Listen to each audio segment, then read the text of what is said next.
Здравейте! Искам да ви представя днес опцията да се инсталирате един различен календар във вашия дом. В случая става въпрос за Android монитор, който всъщност е 24 инча и самостоятелно може да изпълнява ролята на един голям таблет. Инсталирате го на стена, както е направено тук. Доста близко до самата стена се инсталира, свързва се wirelessly с интернет и вече се нагласите каквито искате widgets да има на началния екран. Може да сложите календар и в него да слагате апойменти за вашето семейство.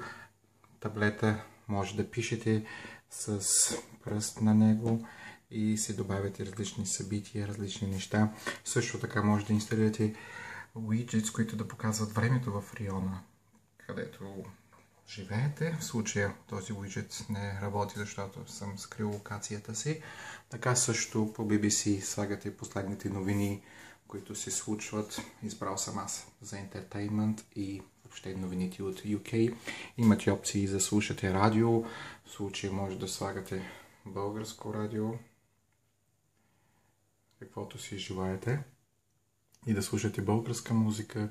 Може да го използвате за YouTube, дори и телевизия, ако искате да гледате, ако имате българска телевизия онлайн. Просто това си е един голям таблет с тон колонки и с всичко, което би потребало. Работят всякакви апликейшени за Android, както може да видите сами. Ако ви е харесало, вижте линка, къде може да си го поръчате и си го сложете в дома.